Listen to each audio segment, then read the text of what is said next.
Φανταστείτε μια μαγική πόλη με απίθανες νεροτσουλήθρες, πισίνες, πρωτότυπο παιδότοπο, φουσκωτά παιχνίδια που θα σας ρίξει από την πρώτη στιγμή στα βαθιά νερά της διασκέδασης. Έρχεσαι συχνά εδώ? Πού και πού. Είναι ένας τρόπος που αγαπάτε έτσι με τους φίλους σας να διασκεδάζετε? Ναι, τώρα πισίνες, νερό, καλοκαίρι, ήλιος. Εντάξει, μετά το χειμώνα, το σχολείο και όλα αυτά, έρχεσαι εδώ, χαλαρώνεις. 17 διαφορετικές νεροτσουλήθρες, μεγάλες ταχύτητες, κόντρες, στροφές και βουτιές για μικρούς και μεγάλους. Ανά μία εβδομάδα. Ανά μία εβδομάδα, μία φορά έρχεσαι, κάνεις τη βολτούλα σου. Ναι.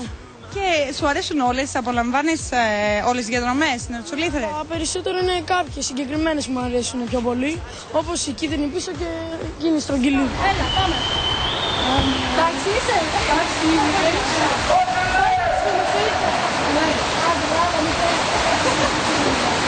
Εμένα μου αρέσουν πάρα πολύ οι νεροτσουλήθρες βασικά, πάρα πολύ.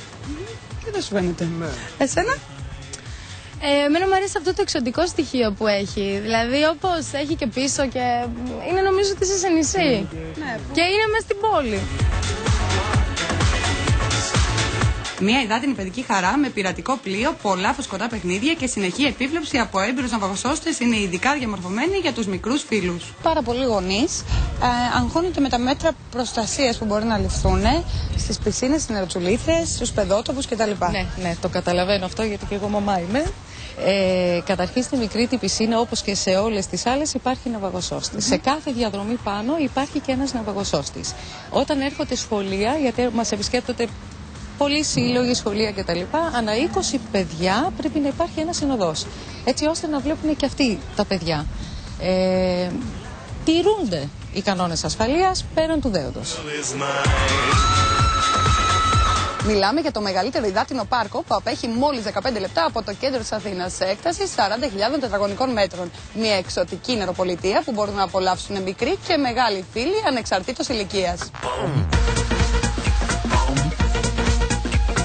Ένας σύγχρονος πολυθεματικός χώρος που θα σας δώσει την ευκαιρία να απολαύσετε μοναδικές στιγμές χαλάρωσης για όσους το επιδιώκουν, αλλά και με πολλές επιλογές για τους πιο δραστήριους. Παιδιά, σας ζηλεύω λίγο. Θέλω και εγώ να βάλω λίγο το μαγιό μου και να φάω και το φρούτο μου. Εδώ τώρα πίνεις κοκτέιλ, τρως φρούτο. Σαν ένα τέλειο, άψογο. Εγώ έρχομαι πρώτη φορά εδώ, για να πω την αλήθεια. Μ' αρέσει πάρα πολύ. Εντάξει, όλοι έχουμε πάει θάλασσα, αλλά εδώ πέρα είναι κάτι διαφορετικό. Βασικά τα έχει όλα δίπλα. Έχει πισίνα, νεροτσουλήθρες, το ποτό σου μπορείς να πιείς μέρα μεσημέρι, χωρίς να κουραστείς ιδιαίτερα. Μπορείς να φας, αν και δεν νομίζω ότι τρως και πολύ, αλλά τέλος πάντων. Έφαγα πριν. Σαλάτα. Ένας εναλλακτικός τρόπος διασκέδασης που σίγουρα δεν θα χρειαστεί να βάλετε βαθιά το χέρι στην τσέπη. Εξαρτάται από την ηλικία του επισκέπτη. Τα μωρά μέχρι 3 δεν πληρώνουν τίποτα. Από 3 μέχρι 6 πληρώνουν καθημερινές 5 και Σαββατοκύριακο 8. Τα παιδιά που είναι δημοτικό και φοιτητές, του σχολείου δηλαδή, πληρώνουν 10 καθημερινές και 12 το Σαββατοκύριακο. Και οι ενήλικες πληρώνουν 12 καθημερινές και 15 το Σαββατοκύριακο. Επίσης, αυτό που είναι ενδιαφέρον είναι η προσφορά που έχουμε για Μάιο, Αύγουστο και Σεπτέμβριο. Δηλαδή, πληρώνοντας μία επίσκεψη, έχετε άλλη μία μέσα στο μήνα εντελώς δωρεάν. Και υπάρχουν ειδικά πακέτα προσφορών για ολόκληρη την οικογένεια. Ανάλογα τα άτομα που έχει, τα μέλη της οικογένειας, υπάρχει κάποια έκπτωση.